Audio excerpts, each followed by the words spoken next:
Oh, I am waking up to find my world between the dying and being reborn. I see what is and I see what could be. Can't close my eyes again and go back to sleep.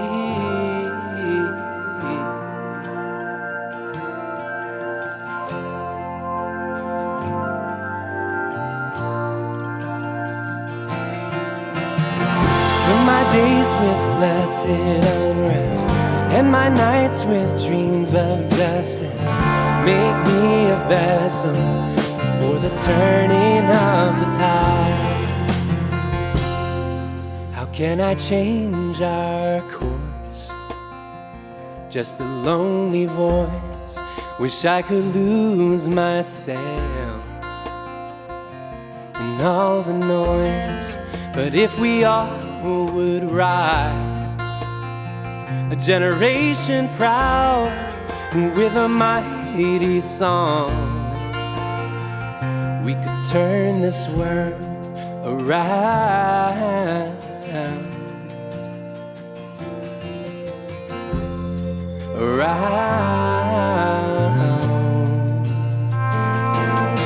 So fill my days with blessed unrest and my nights with dreams of justice. Make me a vessel for the turning of the tide. Fill my days with blessed unrest and my nights with dreams of justice. Make me a vessel for the turning of the tide.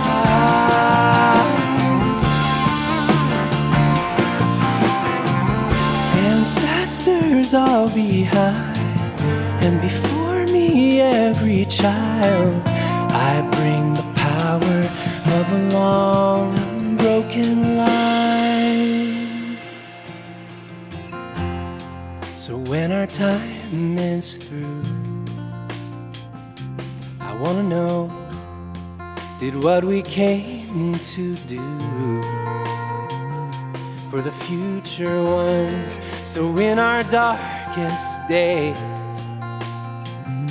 may we all be strong and give our lives so life may go on.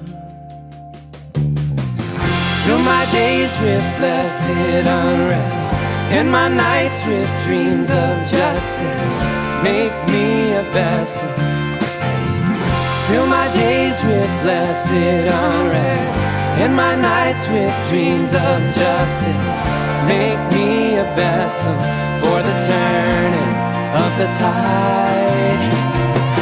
Fill my days with blessed unrest and my nights with dreams of justice. Make me a vessel for the turning of the tide.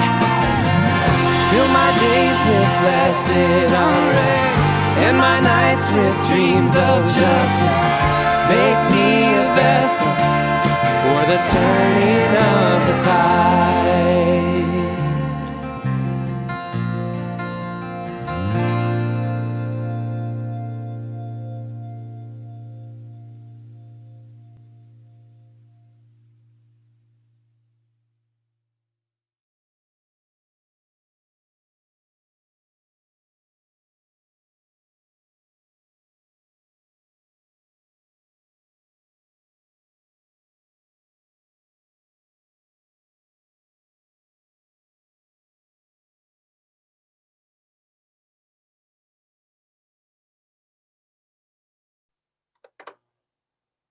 Welcome to this morning, this day, and this opportunity to be together in community. Though our bodies may be far apart, we are blessed to have the technology to share virtual space together. And this morning, we are extra blessed to be gathering from 4 congregations in the Western region. This morning is being hosted by Westwood in Edmonton, and we extend an extra special welcome to all of you from other congregations across our region. As a Unitarian Universalist congregation, we come together each week to learn more about what it means to be human. We're not here because we figured out life's questions or because we think we've got it right. We come here to listen and to learn about being in relationship, how to forgive, how to be vulnerable, how to create trust and compassion in one another. We come here to consider ourselves, our place, our privilege, our purpose. We come here to discover just how we can use our power to heal and not to harm, to help and not to hinder.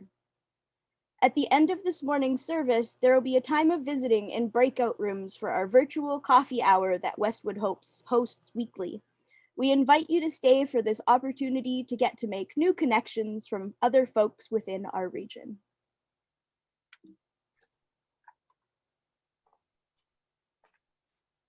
At the beginning of a Westwood service, whether in person or online, we pause to affirm that the land where we gather has borne witness to thousands of years of Indigenous history, culture, and spirituality, and continues to do so. Wherever you are joining us from this morning, I ask you to imagine, to remember, that in this place, where these buildings are now, human and more than human history stretches back since time immemorial. Before my ancestors arrived in this place, there were people here, diverse nations of people who built complex societies, civilizations, and cultures over the span of many generations. They gathered, worshipped, sang, danced, loved, lived, and died on this land. They did so in a way unique to here, and they still do. For me, that here is the northwestern tip of the Great Plains. Amiskwaciwâskagan, the Cree name for Edmonton, meaning Beaver Hills, is Treaty 6 territory. It is the traditional home of diverse Indigenous peoples, including the Cree, Blackfoot, Métis, Nakota Sioux, Iroquois, Dene, Ojibwe, Saulteaux, Anishinaabe, Inuit, and many others. Land acknowledgements are a beginning, a way to respectfully draw attention to the journey of reconciliation in this place and in ourselves. But to simply acknowledge the original peoples of this territory is not enough to bring about reconciliation and decolonization. There is more work to do. We have to get personal and ask ourselves, how did my lineage arrive in this place? How have my family and I benefited from the gifts this land has to offer at the expense of those who have known and loved it since time immemorial? And what can I do with my agency, my unique gifts, and my access to various forms of power to be in better relationship to the land and its original peoples? Every day as a practice, we must try and try again in a way that is personal to each of us. So this morning, we begin with a call to land liberation. My name is Avery, and I was raised by land that stretches from the suburbs of Edmonton, south of Refinery Row in the southeast, to a summer village off Highway 43, the route to Alaska, about 70 kilometers northwest. I come from the Beaver Hills, Treaty 6 territory, and today I live on the north shores of a sacred lake known as Wakamne, or God's Lake to the Stoney, Manitou Sakaigan, or Lake of the Spirit to the Cree, and named in honor of Jesus's grandmother, Lac Sainte Anne, by the Métis. I am a white settler on stolen land. This has been a difficult thing to accept, but I'm working on it. My ancestors and me by extension have and continue to benefit from colonization and Indigenous land dispossession. They may have been escaping oppression in Europe when they arrived in this territory. They may not have had malicious intentions or known what their presence meant here, but the impact is the same, and it is ongoing. Colonization didn't end, it's still happening, and we can't turn away anymore. Recognizing my role in the system that shapes our lives means I have certain things to learn, to unlearn, and certain responsibilities to take on in order to earn the respect of future generations. And so I pledge to use my power in this lifetime in service to liberating the land and all my relations. May it be so. My name is Ilara. I was raised by the land between rolling hills and hospitals, with the sound of wind blowing through wheat fields and midnight trains as my nightly lullaby. I am also a white settler on stolen land, and have been putting a lot of energy into educating myself on what that means and how to reconcile that relationship of harm. My childhood was primarily spent on Treaty 4 territory. My parents' friends from the reserve would joke about their annual $5 from the Queen, and I often fell asleep to the sound of drumming in our backyard, where my dad and our family friend, Dougie Severite, who was a Plains Cree medicine man, would erect teepees and hold ceremony. Dougie taught my dad how to find the straightest poles for the teepee, how to make drums with respect to the animals who gifted their hides, and how to speak to the ancestors in sweat ceremony. The racism in town was thick enough to cut with a knife, but in our little village, my parents worked hard to build bridges and raised me to respect the sacred in all forms and faiths. I and others in this room are located on Treaty 6 territory in Amiskwichi-Waskahikan, colonially known as Edmonton. If you are not from Treaty 6 territory or Edmonton, please add your land acknowledgements the way you know best in the chat as I complete ours. We acknowledge all the many First Nations, Métis, and Inuit whose footsteps have marked these lands for centuries long before our own, and whose histories, languages, and cultures continue to enrich our community. We uplift the Indigenous nations upon whose land we live, pray, collaborate, and build a sense of community among people of all races and nationalities, for we are all relatives. I give thanks, as an Anishinaabe elder taught me, for the waters of this world, for the first peoples who are the Tree Nation, for the four-legged and the two-legged nations, for the peoples that crawl, the peoples that swim, and the peoples that fly in the sky. I give thanks for the teachings of the elders I have been blessed to be in relationship with, as I uplift the truth of the harm that has been done to the Indigenous peoples of this place, to heal my own relationship with all peoples of this land, and to assist in bringing reconciliation into our communities in all ways that I am able. May we journey together in this spirit.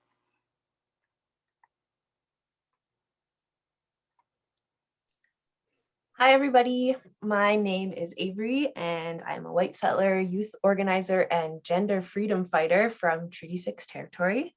I have been coming to Westwood for about 5 years now, and I'm a proud non-binary trans person, and my pronouns, the words that you can use to refer to me in the third person, are they, them, and theirs. Good morning again. I'm Ilara Stefaniuk-Gaudet, and my pronouns are also they, them, and theirs. I'm a white settler with the great privilege of being Westwood's Director of Religious Education, as well as our primary tech person this year. I like to say that I'm a lifelong UU from before I knew what UU was, but I've been involved in our community in a myriad of ways since I was about 14. This year specifically, I've also thrived on speaking at other congregations across the country and planting seeds of connection in them. This morning, I'm super excited to be co-facilitating with Avery and loving that we get to do it for a broader section of our beloved UU community. Our tech supporter help this morning is Bill Lee, who was super on the ball and reached out to me to double check that we needed his help this morning, which I was very, very grateful for. So thank you so much, Bill, for doing that.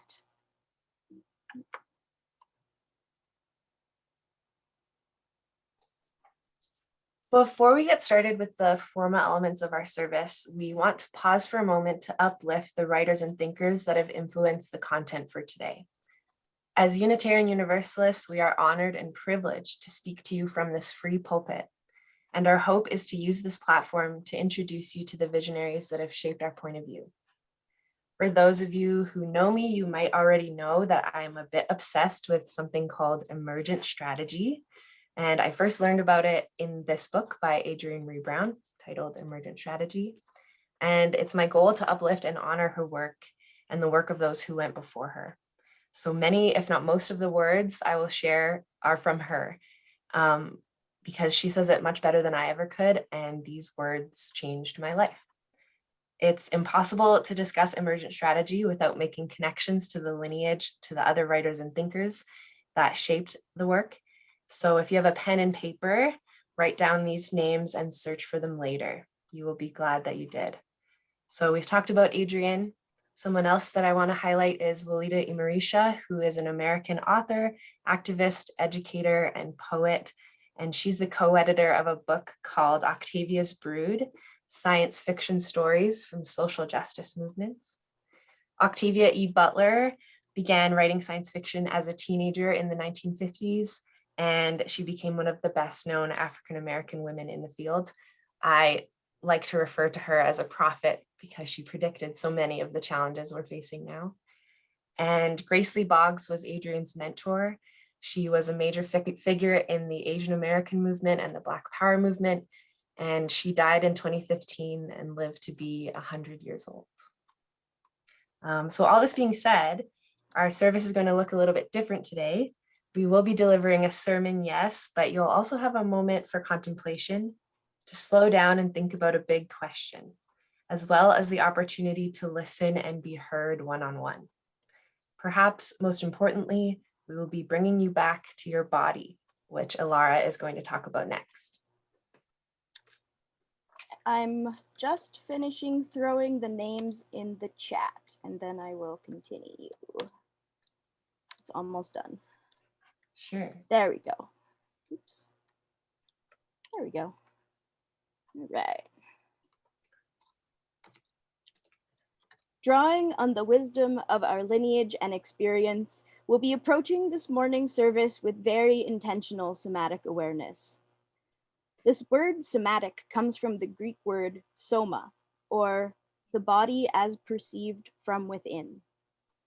Somatics uses the mind-body connection to survey one's internal self and listen to signals sent by the body. We are all feeling so much these days. Always, but now more than ever. So it's important to stay aware of where those feelings are landing inside of us. Together, collectively, we've experienced an unprecedented global trauma in the form of a pandemic. We are living with the quickly shifting reality of climate change. And we all, of course, have gratitudes and challenges in our personal lives that we're all processing all the time. Of course, it's always important to be aware of these things intellectually, but if we want to heal, we also need to be able to feel all those hurts and how they're affecting us. I'd like to begin with us all taking 3 conscious breaths together, because there are some difficult messages ahead, both to deliver and perhaps to receive. If it feels helpful, you may close your eyes in this moment. If it feels helpful, they can be deep breaths, but if not, please just become aware of your body breathing 3 times, one after the other, at your own pace.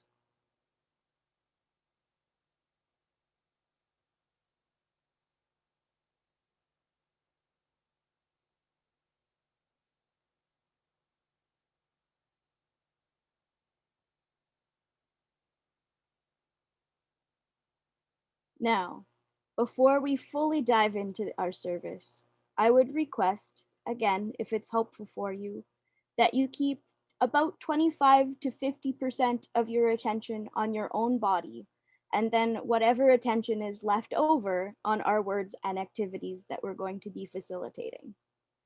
Building an awareness of our bodies is a big piece of both healing our collective trauma and of decolonization. Our emotions begin in our bodies, and I would request that you do whatever you're able to stay open and receptive to your personal feelings in our time together this morning.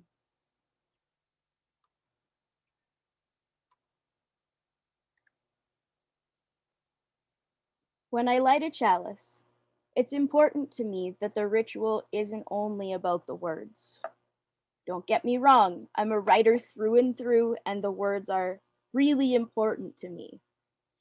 But I hear them more deeply when I really take that moment to ground in my body and my experience first.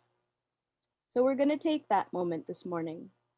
In the spirit of curiosity, feel whether it makes a difference for you too, or not. Either's okay. I invite you to bring your attention back to your breath. Where can you feel it in your body this morning? Now, if it feels good, shift your attention to the seat beneath you. Can you feel that relationship between your body and the seat? Do you feel held by gravity? Next, I invite you to light your chalices with me.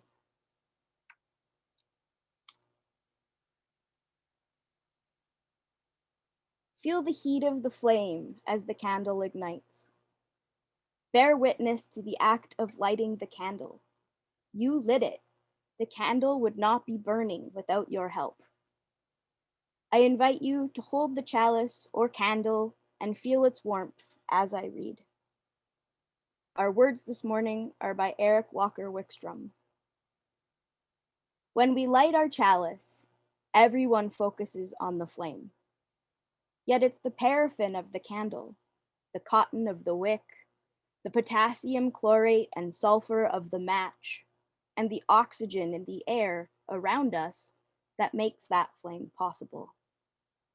As leaders, we are not called to be a lone beacon on a hill. Rather, we're meant to work together so that we might, together, shine.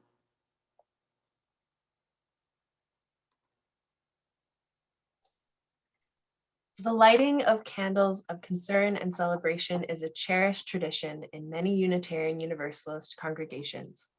Through the lighting of candles, we bear witness to each other by holding space for emotion without fixing or saving. It allows us to understand each other's worlds a little better, enabling us to share the joys of our lives and offer comfort to those in need. Even when we are not gathered together in person, it helps us to be a true community. I invite you now to share your concern or celebration in the chat, or light your own candle in silence.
I will now light one more candle for all the joys and concerns that remain unspoken, but present in our hearts.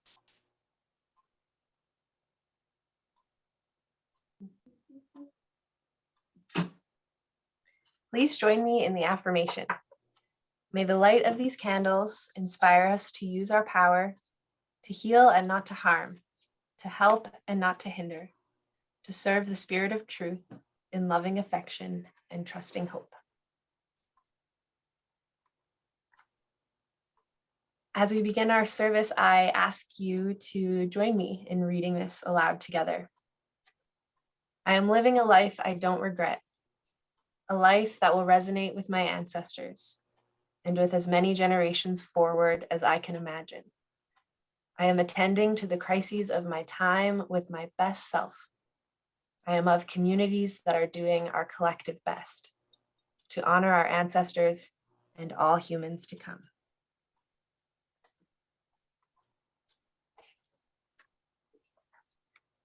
One of the most important ways we can be our best selves in times of crisis is by looking very closely at our shadow selves and some of the less healthy places that we are dwelling in our hearts and minds. Even simply being aware of those places can be very, very healing if we can remember to be gentle with ourselves and see those places within greater patterns beyond our own mind. Not to place blame or responsibility on others outside of ourselves, but to be aware of our spheres of influence and the reality of how our communities and how our perceptions of history shape us in both beautiful and challenging ways. One of those challenging pieces that being a person with a disability has shed a lot of light on for me is individualism, both within myself and within our culture. As a result, I've done a lot of inner work on the idea of reclaiming my own brokenness and have actually delivered sermons which explore that idea in depth. Humans are part of an interdependent web of existence, as our seventh principle says. But today, we live in an increasingly individualistic world. The notion of individualism as a challenging aspect of our collective shadow felt like a really foundational piece of where we want to journey together today, painful as it may be to examine closely. Earlier this year, Westwood's beloved Reverend Ann Barker did the National Confluence Lecture. If you haven't seen it yet, it's available in 3 short videos on YouTube that are super worth watching and considering. In the first video, she poses a question for us to reflect on, and then gives us a few different prompts to help us deepen with it. Anne asks us to find something that we feel stuck on in our thinking or in our lives, and then ask ourselves, what if we're wrong? What if this thing that has been a pattern that keeps us stuck, that we feel attached to, is simply wrong? What new possibilities could emerge if we allowed ourselves to be wrong about the things that keep us stuck? I've done this exercise in a few different areas of my life, and I find it super liberating every single time. I want to apply Anne's questions to that idea of individualism. What if we're wrong to strive for self-sustenance and independence? What new possibilities emerge if we allow the places we have become stuck inside these messages to be simply wrong? If individualism is wrong, it means we need each other. We're not closed systems. We are not whole unto ourselves. And friends, the myth that we are or that we should be is harming all of us. It creates unequal power dynamics that don't allow for genuine relationships to blossom. Because if I am whole and that person who is more disabled or of a different race or worldview than me is broken, then the relationship is broken before we even begin. But if I am also broken, then there's space for us to begin to heal each other's wounding. In reclaiming brokenness, we reclaim the need for the other on a deep existential level. In reclaiming brokenness, we return to being people first. Being people first, and I extend this to animal people, plant people, and beyond, rather than a primary role or a demographic or a commodity, fits into a relational model of being rather than a systemic one. Rather than saying, here's a rule and it applies to everything and everyone, it asks, what are the ways these individuals relate to each other in a way that is good and helpful for the entire community? Adrienne Maree Brown highlights this by asking, what is the conversation that is unique to these people in this room at this moment? In her book, Emergent Strategy, that Avery showed you, Adrienne Maree Brown invites us to discuss looking at progress in terms of depth rather than width. Namely, measuring an organization's successes based on how deep the relationships are within it. These deep relationships then act as a lived example of how said organization wants to see the greater world transform. How do we collectively want to see the greater world transform?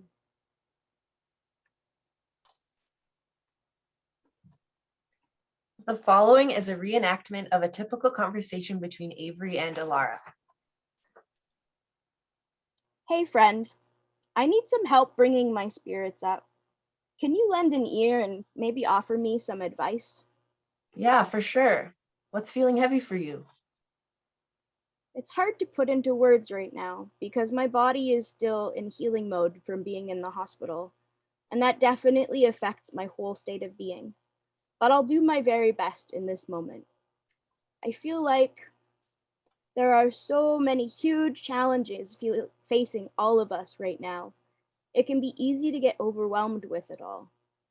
I feel like sometimes we're moving so quickly, constantly reacting from crisis to crisis, that we lose sight of where we're actually going. If things are ever going to shift and change, we need to shift and change our approach. And I feel like from my own position, I have a lot of creative strategies of how we could do things differently, but sometimes they seem to land on deaf ears. People tell me I'm an idealist, that I'm naive or unrealistic, that there's just not enough time.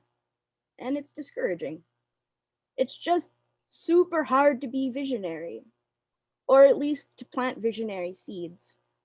And I really don't know what to do about it. Yo, that is so hard. Would it help to know that you aren't sitting alone with this? I can identify, and I would guess that many others in the room have felt this at times as well. We have a long lineage of visionaries in our community, after all. Many of us are here because we feel called to create a better future. Yeah, that reminder definitely helps. Thanks, friend. I feel like hearing some inspiring words to help me shift my inner narrative could also be uplifting. Do you have any that might speak to where I'm at right now? I have just the right piece. This is a section from one of Adrienne Maree Brown's recent keynote talks at the University of North Carolina. And I hope it lands for you. This is some of what she said. We live in a world right now that others imagined.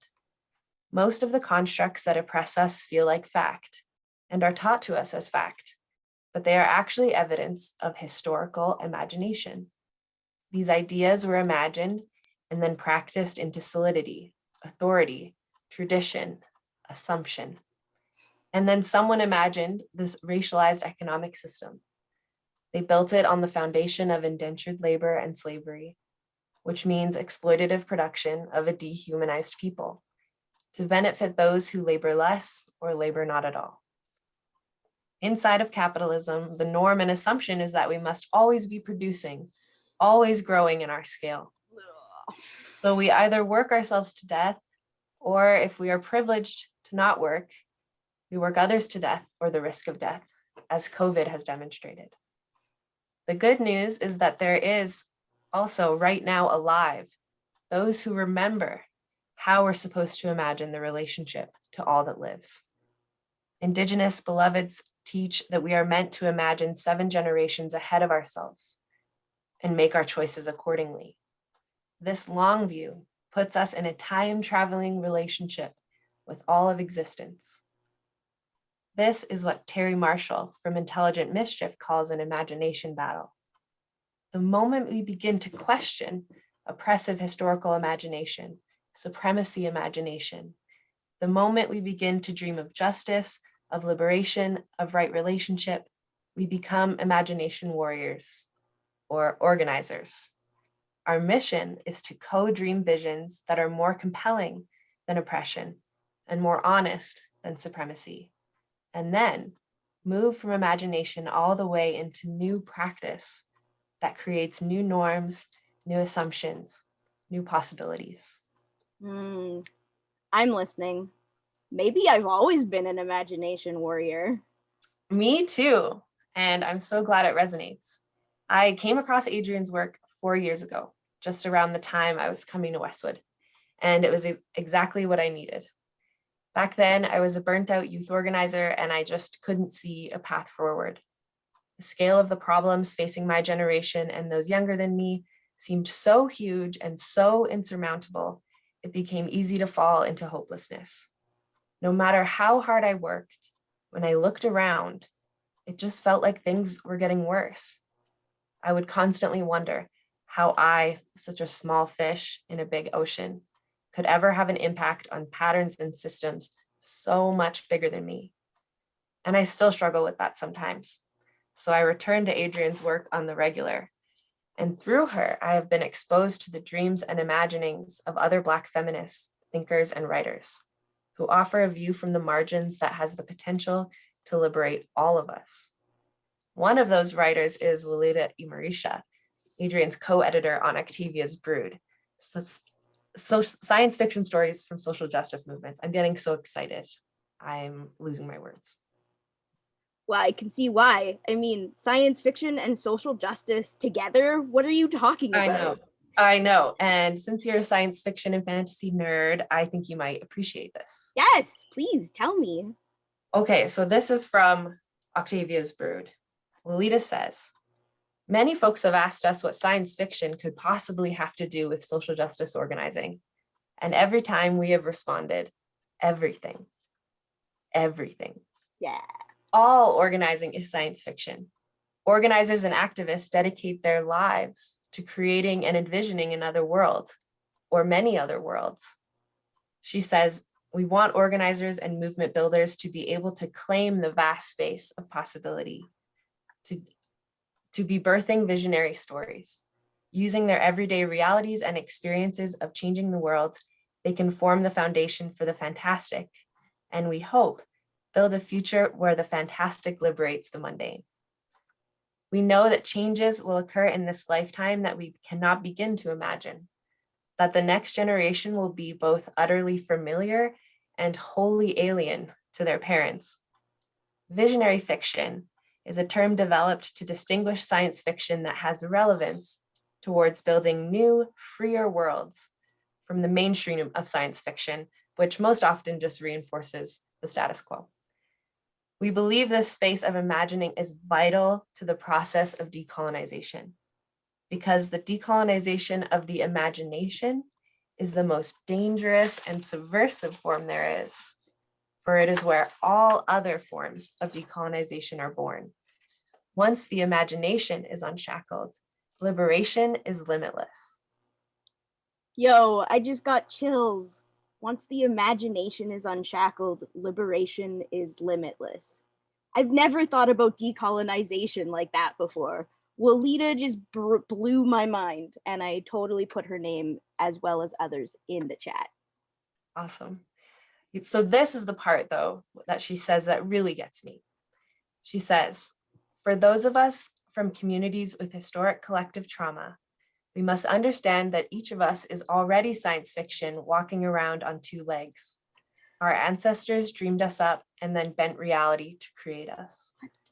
She explains that for her and Adrienne, as 2 Black women, they think of their ancestors in chains, dreaming about a day when their children's children would be free. They had no reason to believe that this was likely, but together they dreamed for freedom, and they brought us into being. Walidah says that we are responsible for interpreting our ancestors' regrets and realizing their imagining. And this gives me hope. Nothing is impossible, my friend. Keep dreaming. Yes, that was exactly what I needed to hear. Thank you so much. I feel so much better. And the dreaming never ends. Now that inspires me. You've just received quite a bit of information, some harder and some uplifting and inspiring. And it can be very nourishing to take some time to process and absorb what we hear within the context of our emotions and our bodies. It can be helpful and healing to let the words land so we can deepen with them. Contemplative practices are one way that our ancestors have gifted us that assists in processing and deepening with the information we receive. This morning, we're going to take a pause for contemplation. If you have those writing materials gathered and find writing a helpful way to deepen, we invite you to do so. Otherwise, you're invited to listen to the music we're about to play and contemplate this question that's on the slide, and we'll read it out loud as well. So the prompt question is, what do my benevolent ancestors wish for me as the highest expression of my life? What do my benevolent ancestors wish for me as the highest expression of my life? What do my benevolent ancestors wish for me as the highest expression of my life? You're invited to take contemplative time with that question now.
now that you've had some time to contemplate such a big question, we want to give you the chance to practice listening and practice being heard. Open sentences is one of my favorite tools in facilitation because it creates a container that is hard to replicate in our daily lives. So here are your instructions. Listen carefully. We are going to break you up into pairs to consider 2 prompts, open sentences.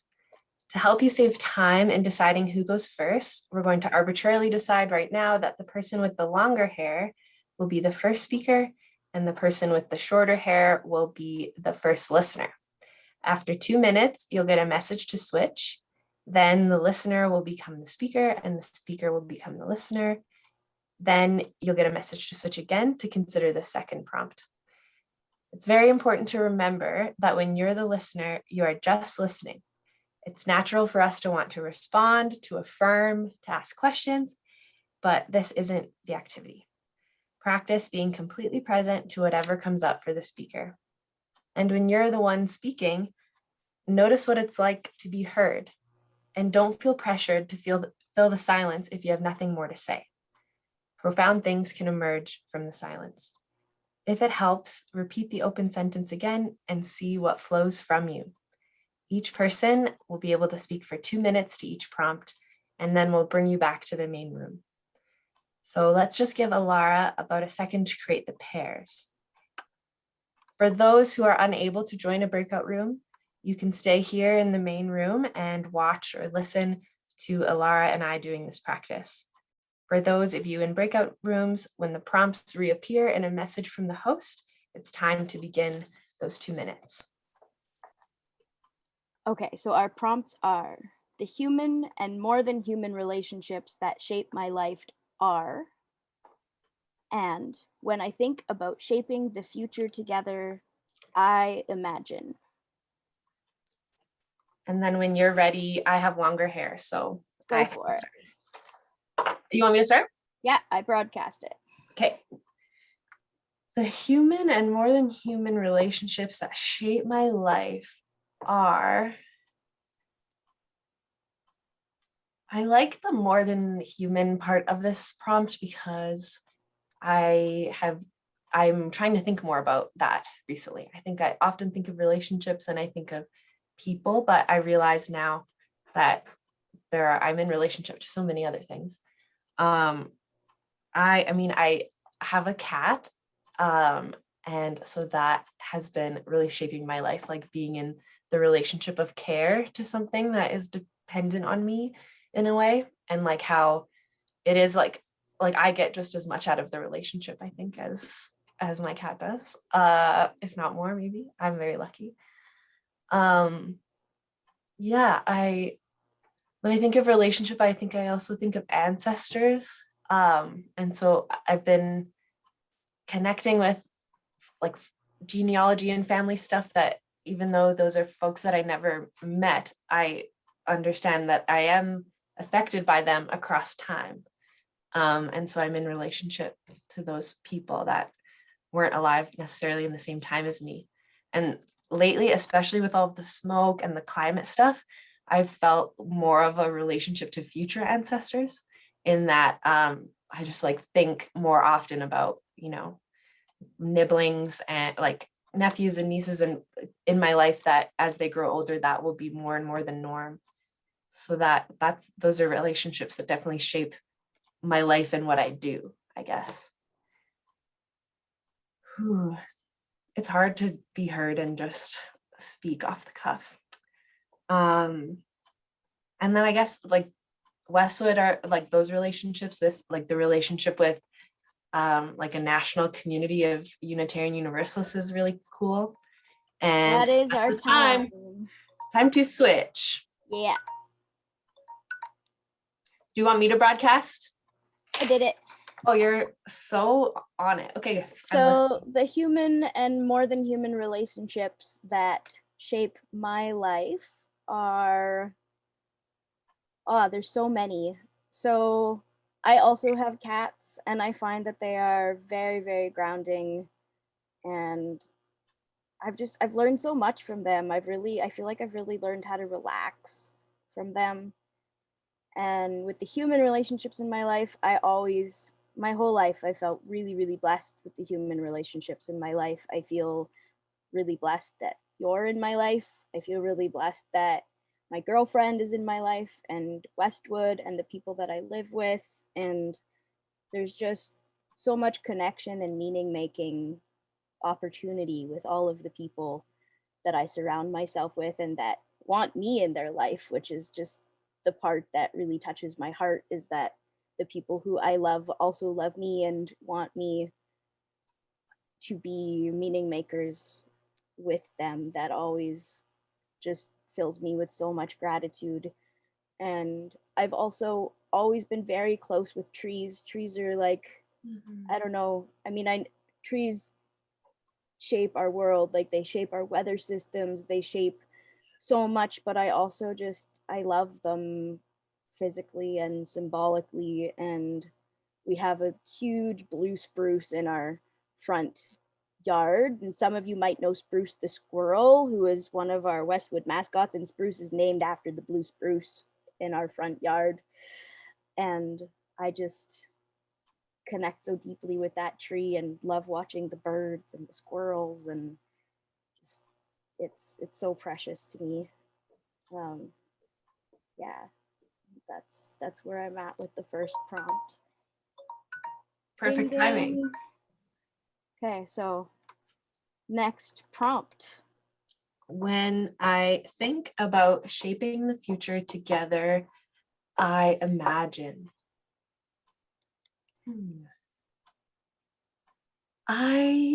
It's so big because this is like where my brain is so often of the time, is like future oriented thinking about how this place is going to change and like our role in that.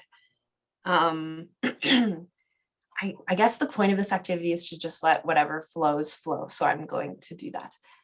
Lately, I've been thinking a lot about migration and like about just like climate change is going to mean that so many people around the world have to relocate, and that's already happening. And like, given that we're from somebody in a breakout room asked for help, so I apologize for cutting you off, but you should just keep speaking, and I'm gonna go check that out. Go help. Okay, I will keep speaking. Okay.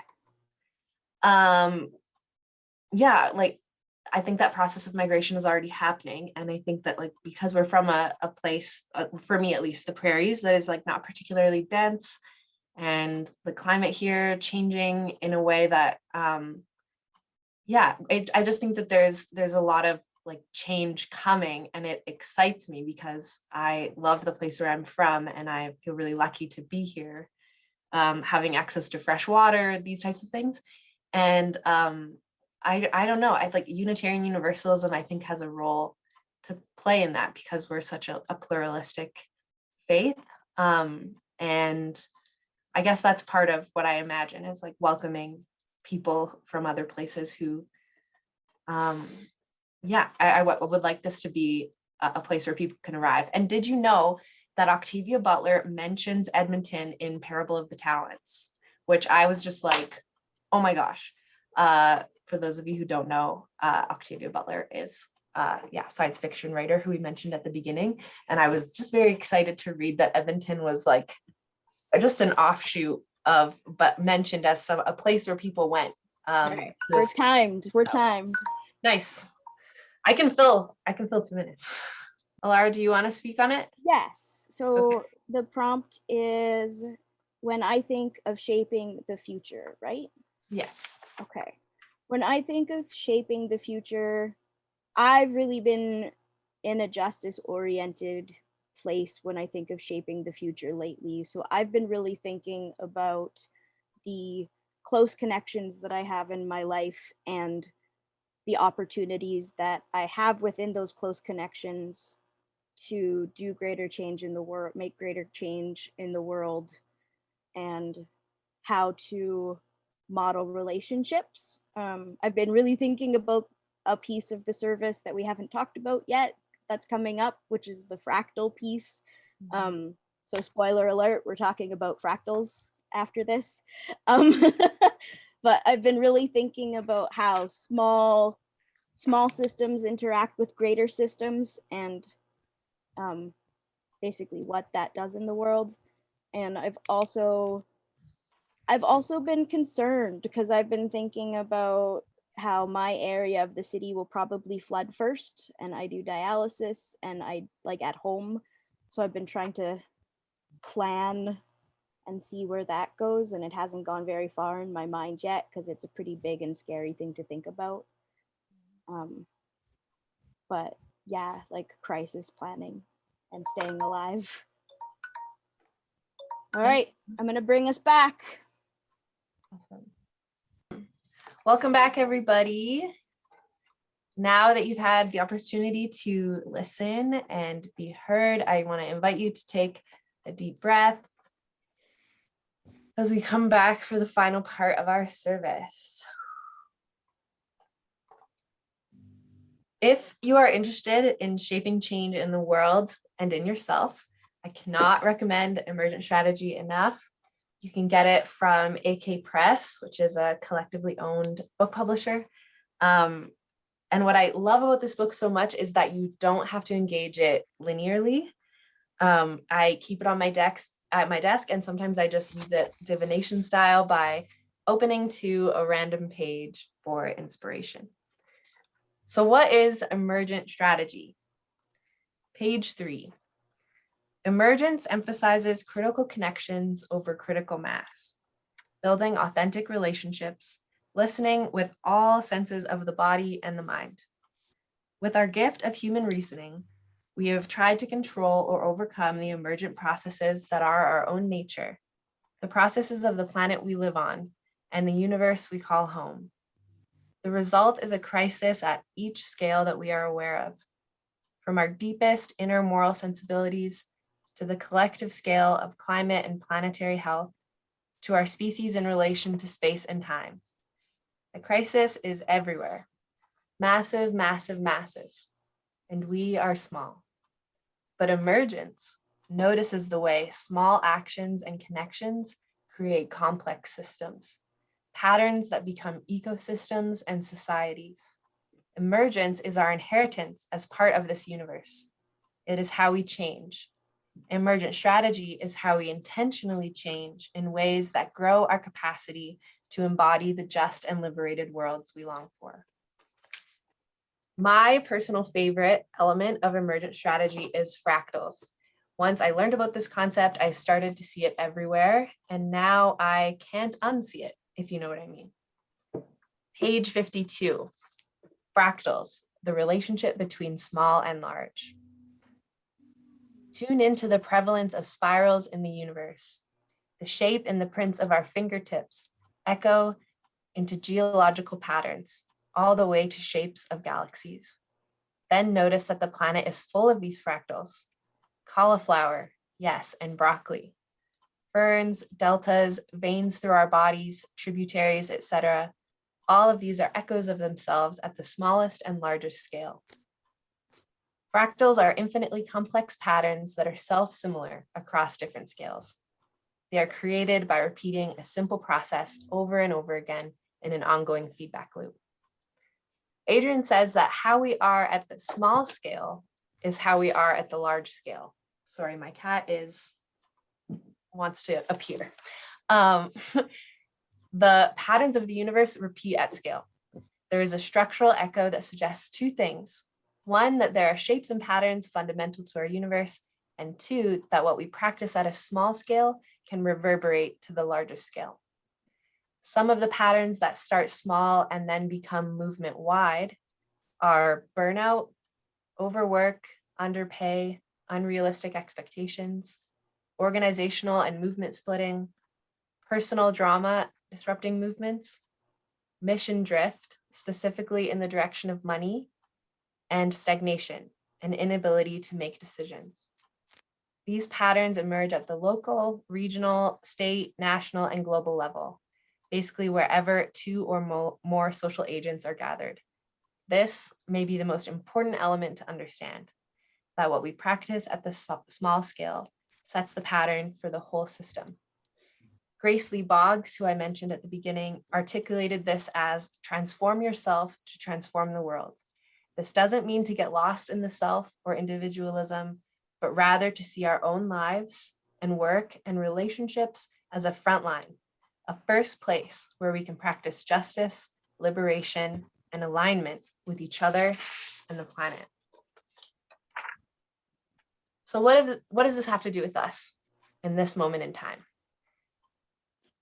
As Unitarian Universalists, we gather each week in a shared search for truth and meaning. We assert no creed, no dogma, no doctrine, but we affirm and promote 7 principles, which we hold as strong values and moral guides. And we live out these principles in a living tradition of wisdom and spirituality, a living tradition that is constantly growing, changing, and transforming, just like us. We do our best to embody our principles, and even though we don't always live up to them, we come together again and again in the spirit of growth and change. This is why I'm proud to be a Unitarian Universalist. This week, I was excited to learn that despite the rate of millennials leaving church and religion in droves, Unitarian Universalism in many places is growing, and I believe we have an exciting future ahead. The plurality of perspectives and ideas in our congregation is what makes our tradition so exciting and relevant.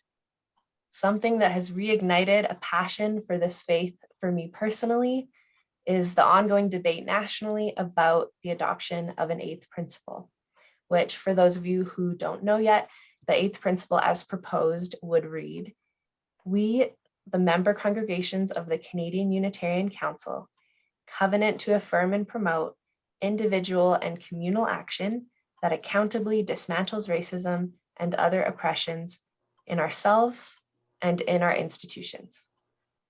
The recommendation to adopt an 8th principle was one of the many recommendations in the Canadian Unitarian Council, the CUC's final report on dismantling racism. Here is a summary of their findings.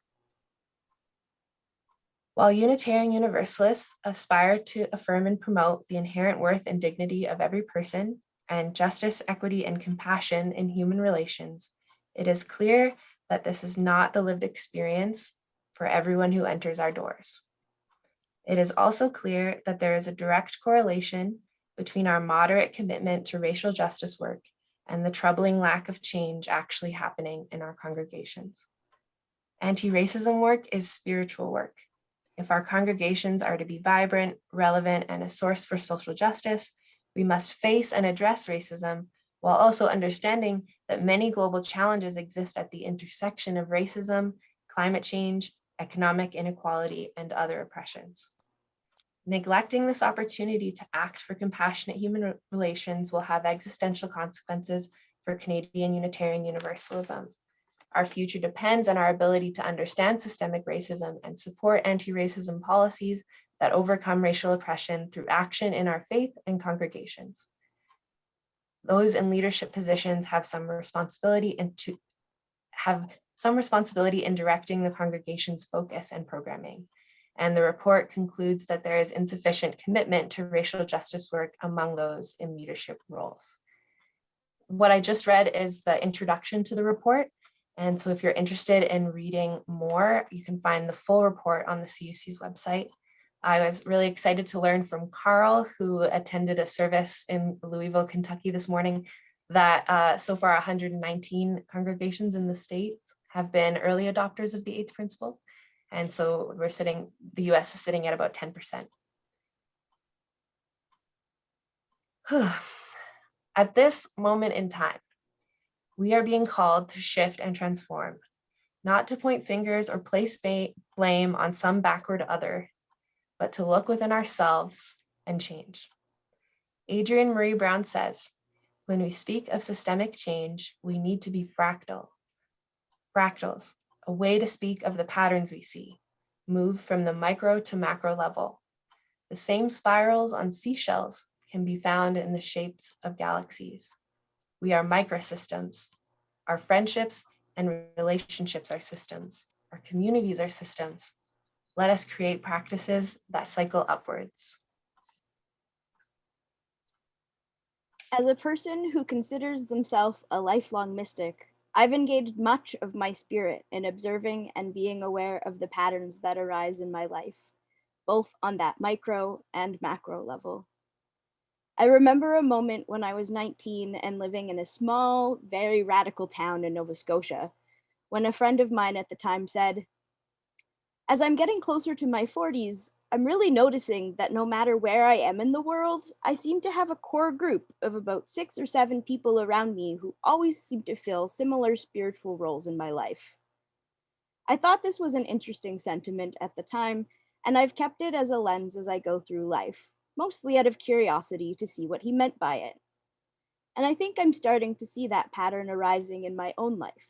I do always seem to have a close group of 6 or 7 or people that hold, sustain, and inspire me to be my best self in many ways. Adrienne Marie Brown quotes Sierra Pickett as saying, "Starlings' murmuration consist of a flock moving in sync with one another, engaging in clear, consistent communication and exhibiting collective leadership and deep, deep trust. Every individual bird focuses attention on their 7 closest neighbors and thus manages a larger flock cohesiveness and synchronicity, at times upwards of over 1 million birds." When I first read these words, I was transported back to that moment when I was 19. It was late at night, and I was reveling in newfound freedom of adulthood, and I was drinking in the moonlight. A few friends and I were in the playground enjoying the swings, each other's company, and diving into conversations of mystery, mysticism, and patterning. I've always loved these conversations about why things are the way they are, why we dance around each other the way we do in such a similar way to planets and electrons and well-rooted trees amidst their mycelium networks. All life reaches for life. But these words also really sparked my curiosity in a new way. Why, I wonder, do we flock to those we flock to? If you had to pick your flock of 7 other birds of a feather at this very moment, who would they be? And going deeper, what was it that determined that? Why do you flock to your current flock? What experiences, visions, and feelings hold you together and sustain you? And how do your birds of a feather flock together with the larger murmuration and greater community? Nature is a wise teacher, and we are of nature. As we watch and listen and learn, we can foster that wisdom inside our own beating hearts and act accordingly. Uh-oh, Ilara's frozen. Okay, I will fill in for Ilara. Adrienne observes, birds don't make a plan to migrate, raising resources to fund their way, packing for scarce times, mapping out their pit stops. They feel a call in their bodies that they must go, and they follow it, responding to each other, each bringing their adaptations. There is an art to flocking, staying separate enough not to crowd each other, aligned enough to maintain a shared direction, and cohesive enough to always move towards each other, responding to destiny together. Destiny is a calling that creates a beautiful journey, and emergence is beyond what the sum of its parts could ever imagine. I ask you to join me in reading this aloud to yourself. I am living a life I don't regret, a life that will resonate with my ancestors and with as many generations forward as I can imagine. I am attending to the crises of my time with my best self. I am of communities that are doing our collective best to honor our ancestors and all humans to come.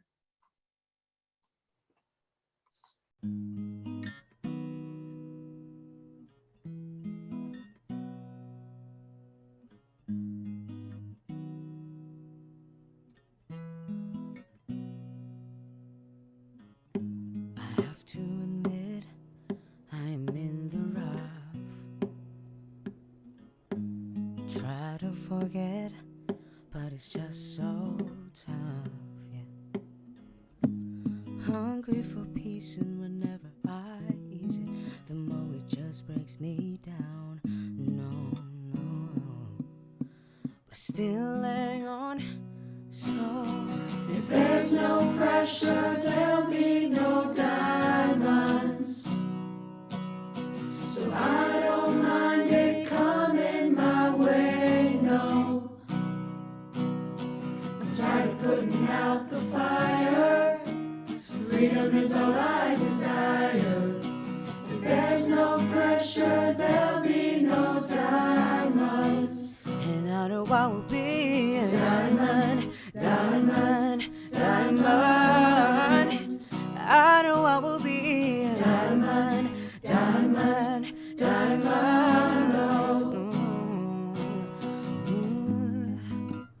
People say they hear you, but they don't really understand. It's really so exhausting.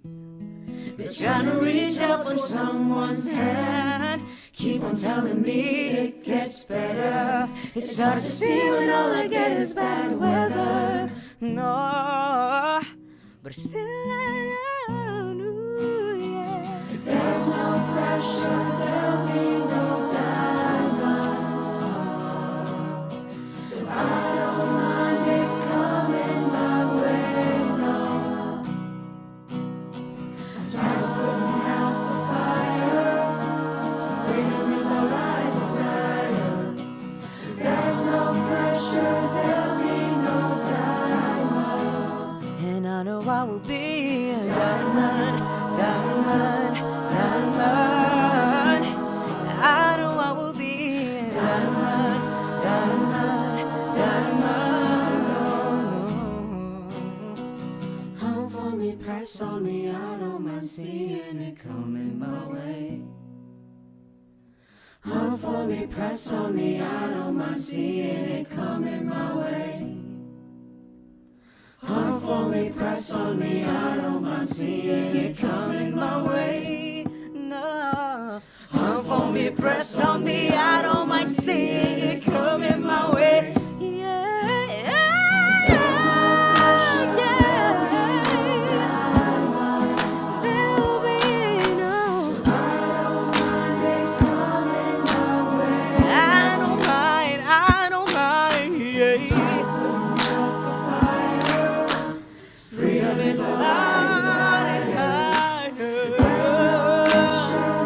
be no diamonds. I know I will be a diamond, diamond, diamond. I know I will be a diamond, diamond, diamond.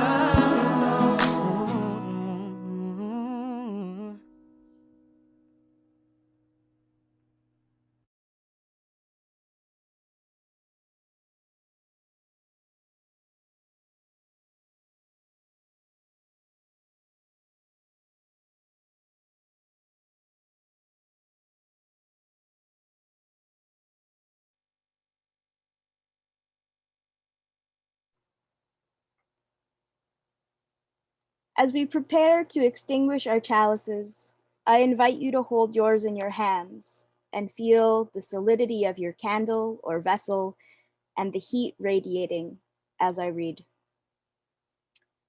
Our words today are a poem called Vision Tree by Angela Bigler. In my dreams, I met an oak tree who saw everything, the oldest mother in the endangered world. She still felt the blood of life deep in the soil. There are things worth growing for, she said to me. I saw the way her roots wove into the ground, connected for miles to siblings and saplings.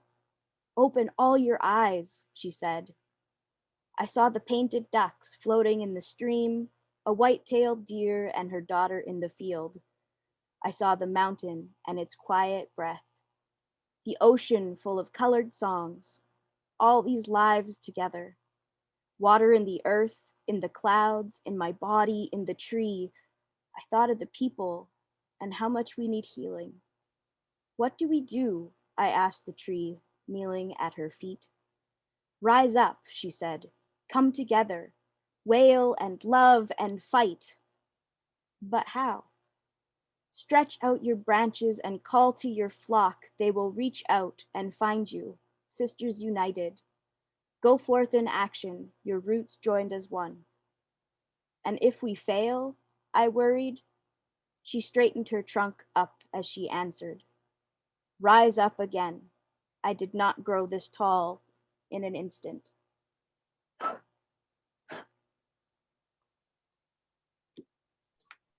This may only be a dream of mine, but I think it can be made real. Ella Baker. Thank you all so much for coming and for your patience with my internet being a little bit wonky this morning. We're going to move into breakout rooms. If you feel like chatting with Avery and I, getting some of those resources that have been they're in the chat, but they're way back and buried. So if you feel like getting some of those resources from us, you can stay in the main room. We're so grateful you were here this morning, and we hope you have a great rest of your week and a great visit with folks if you stay for some time during our coffee hour.